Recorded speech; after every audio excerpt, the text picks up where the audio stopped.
Happy birthday to legendary hip hop artist MC Hammer, and happy opening baseball day. Baseball season is back. My Houston Astros, the defending World Series champs, will be taking on the White Sox between now and the entire WrestleMania weekend. It's X-Man 1991. Speaking of WrestleMania, I want to apologize that I did not come on here yesterday and show y'all highlights of WrestleMania 14, as yesterday marked 25 years since WrestleMania 14 aired on pay-per-view. And I didn't get a chance to come on here and celebrate 35 years of DJ Jazzy Jeff and the Fresh Prince second album. He's the DJ, I'm the rapper. And shout out to Tyson, aka Master at Work. He did another live stream today, or yesterday, that EDP is on his deathbed. I will do a rant about that either this week or next week. But let's go ahead and do this. Not only do I have, not only I'm doing a Throwback Thursday Ruthless Aggression era rant, but also a Throwback Thursday Attitude era rant.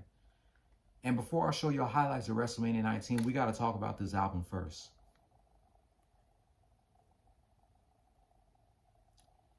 March 30th, 1993, Onyx released their debut album, Back the Fuck Up, by Jam Master Jay Records, Rush Associated Labels, and Chaos Records.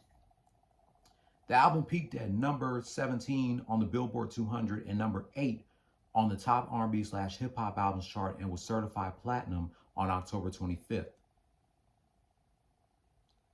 The album was nominated for Rap/Hip Hop New Artist at the 1994 American Music Awards, and it won Best Rap Album at the 1994 Soul Train Music Awards, with the 3 singles, Shifty, Slam, and Throw Your Guns in the Air and Bump 'em Like You Just Don't Care. The song Slam got heavy airplay on the radio as well as on television on BET and MTV. And it won, oh no, it didn't win no award. It peaked at number 4 on the Billboard Hot 100, and it went platinum on August 10th of 1993. And you know the song Throw Your Guns is on the soundtrack of Def Jam Vendetta, which will be 20 years old on April Fool's Day. So I want to congratulate Sticky Fingers and Fragile Star for this classic project.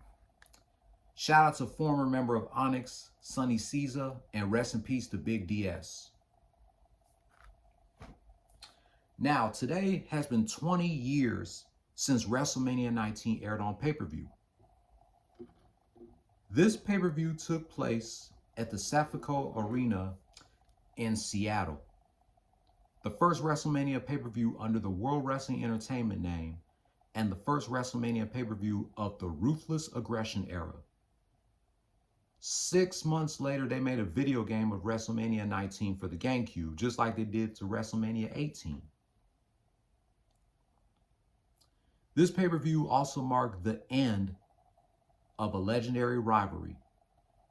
The rivalry of the 2 biggest names of the company, my 2 favorite wrestlers from my childhood, who I called the DMX and Jay-Z of professional wrestling. You'll find out who I'm talking about in a minute. First, before I show you all the highlights, I gotta read y'all the results. The first match was the pre-show that was on Sunday Night Heat on MTV. The last Sunday Night Heat on MTV before it moved to TNN/Spike TV a week later. A World Tag Team Championship match between the Dudley Boys, Chief Morley and Lance Storm versus Kane and RVD, with Chief Morley and Lance Storm retaining the World Tag Team titles. Next, a Cruiserweight Championship match. Rey Mysterio versus Matt Hardy version 1. And mind you, I have 5 favorite matches in this pay-per-view. A 2-on-1 handicap match. Paul White and A-Train versus The Undertaker. Here's one of my 5 favorite matches. A triple threat match for the Women's Championship. Trish Stratus versus Victoria versus Jazz. A triple threat tag team match for the WWE Tag Team Championship. Los Guerreros versus Chris Benoit and Rhino versus Team Angle. Team Angle is Charlie Haas and Shelton Benjamin. Chris Jericho versus Shawn Michaels. Here's my second favorite match of this pay-per-view. A World Heavyweight Championship match. Triple H versus Booker T. My third favorite match. A street fight. Vince McMahon versus Hulk Hogan. The stipulation was if Hogan loses, then he must retire. My fourth favorite match, the Raw main event. The end of a legendary rivalry. My two favorite wrestlers from my childhood, the two biggest names of the company, the DMX and Jay-Z of professional wrestling. The Rock versus Stone Cold Steve Austin.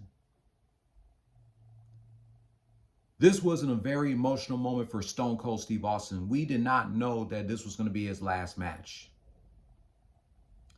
This was his last match until last year when he defeated Kevin Owens at WrestleMania 38. And the SmackDown main event, a WWE Championship match. Brock Lesnar versus Kurt Angle. The stipulation was if Kurt Angle would have been disqualified, counted out, or if anybody interfered on his behalf, he would lose the WWE Championship.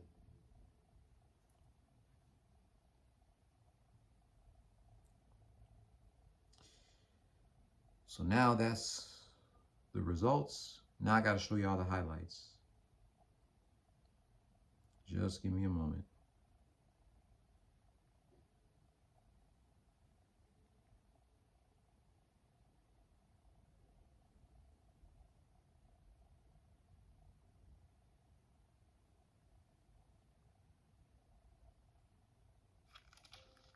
My banking relationship was getting, well, complicated. All right, here we go.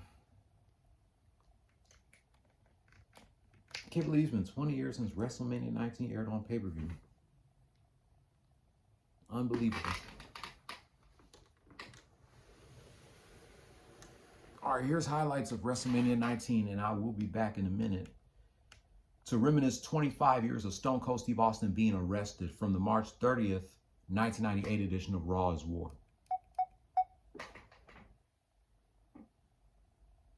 So I broke up with my messy accounts and moved my money to SoFi. Get up to 4.00% interest and bank, borrow, and invest all in one app.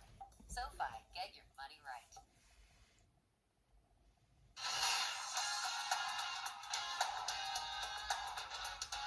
Mysterio with an opportunity to win the Cruiserweight title. That Hardy still kept by using the bottom rope. The Undertaker's streak is in jeopardy. Nathan Jones. He was supposed to be the Undertaker's partner in this matchup. The legend grows. The rules of this match certainly take away the championship advantage. We got a new women's champion. I don't know if Sable Field is big enough to hold the egos of these two athletes. Marcos with a roll-up. I knew he would do it, JR. I am damn sure proud to see that. Oh, I knew it. What a blatant cheap shot. The World's Heavyweight Championship about to be decided. Triple H got the